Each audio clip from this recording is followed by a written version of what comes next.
사랑의 샘 평화의 소리 KCR 뉴질랜드 뉴스입니다. 한 국제법 전문가는 뉴질랜드 국회가 신장의 잔혹한 인권 침해에 대해 심각하게 우려하고 있다고 표명했음에도 불구하고 중국은 현재 뉴질랜드에 대해 실제로는 매우 행복하다고 믿고 있습니다. 1월 매직 토크와의 인터뷰에서 와이카토 대학의 국제법 교수인 알렉산더 길레스피 교수는 중국의 행동에 대해 중립을 지키는 것은 다른 나라들과 문제를 일으킬 가능성이 더 크다고 말했습니다. 길레스피 교수는 Five Eyes가 뉴질랜드와 중국과의 관계를 관여하지 못하도록 뉴질랜드가 성명을 발표했기 때문에 중국이 지금 뉴질랜드에 대해 만족하고 있다고 말했습니다. 길레스피 교수는 뉴질랜드 국회가 대량 학살 문제를 고심하지 않기로 한 결정은 국회에서 대량 학살을 선언한 영국과 캐나다 그리고 두 행정부가 반인도적 범죄가 일어나고 있다고 말한 미국과 거리를 두고 있어 Five Eyes 동맹들은 뉴질랜드에 행복하지 않을 것이라고 말했습니다. 뉴질랜드 콜롬비아 커뮤니티 사람들이 지난 주말 콜롬비아에서 계속되는 불안에 항의하기 위해 모였습니다. 세제개혁 제안으로 전국적인 시위와 폭력이 촉발된 후 콜롬비아에서 37명이 사망했고 최소 89명이 실종된 것으로 보도됐습니다. 전국적인 시위로 결국 콜롬비아 대통령 이반 두케는 세금 개혁을 포기했지만 시위는 2주째 계속됐으며 빈곤과 경찰 폭력, 보건 및 교육 시스템의 불평등에 대한 광범위한 투쟁으로 변모했습니다. 뉴질랜드에 거주하는 콜롬비아 커뮤니티 사람들은 민간인을 대상으로 수많은 잔악 행위가 벌어졌다고 말했습니다. 그들은 콜롬비아에서 일어나고 있는 일에 대한 경각심을 높이기를 희망했으며 이를 오클랜드, 넬슨, 인버카길에서 열린 집회에서는 고국에서 어려움을 겪는 사람들에 대한 지지를 표했습니다. 토요일에는 웰링턴과 크라이처치에서도 집회가 있었습니다. 4월 말 주택 옥션 활동이 급증했지만 옥션 판매율은 50%를 조금 넘는 선에서 변동이 없었습니다. 4월 24일부터 30일까지 interest.co.nz이 모니터링한 옥션에서는 338채의 부동산이 매물로 나와 전주에 267채의 에서 증가했지만 그 전주에 369채에는 미치지 못했습니다.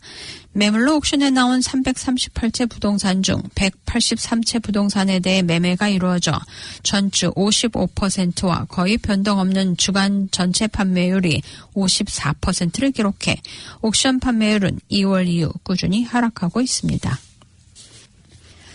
정부와 중앙은행의 주택가격 진정책에도 불구하고 아직까지 그 효과가 나타나지 않고 있습니다.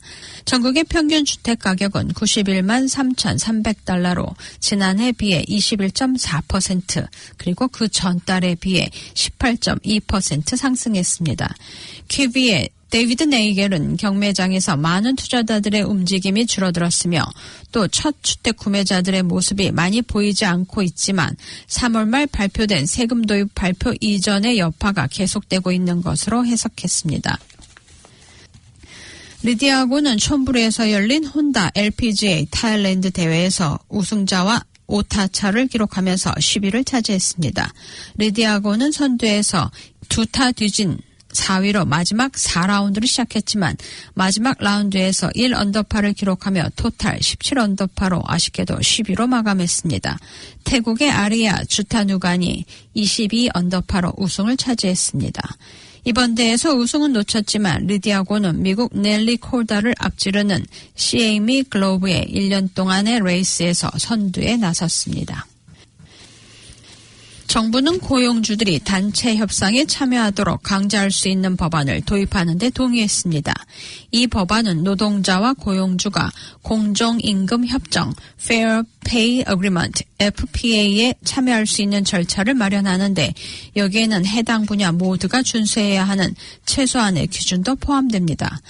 노동조합협의회는 FPA 도입이 수십 년 만에 직장법에 가장 큰 변화를 예고하고 있다며 환영의 뜻을 표했습니다. 반면 비즈니스 엔젯은 이 제안이 단체 협약은 항상 자발적으로 협상되어야 한다고 말하는 국제법에 위배된다고 주장하며 격분하고 있습니다. 정부는 코로나 팬데믹이 시작된 이후 해외에서 집으로 돌아오지 못하고 있는 뉴질랜드 국민들을 데려오기 위해 600만 달러 이상의 비용이 소요됐습니다. 지난해 1월부터 4월 사이 외교통상부는 중국의 우한과 인도, 페루 등지 같은 곳에서 전세기를 이용했으며 외교통상부는 귀국을 위한 비용을 탑승객들의 기여로 정리했다고 밝히며 2020년 4월의 문서에서는 비행시간 4시간 이내의 경우 1,500달러, 4시간에서 14시간은 3,500달러, 14시간 이상은 5,500달러의 비용을 청구한 것으로 나타났습니다. 오늘의 환율 정보입니다.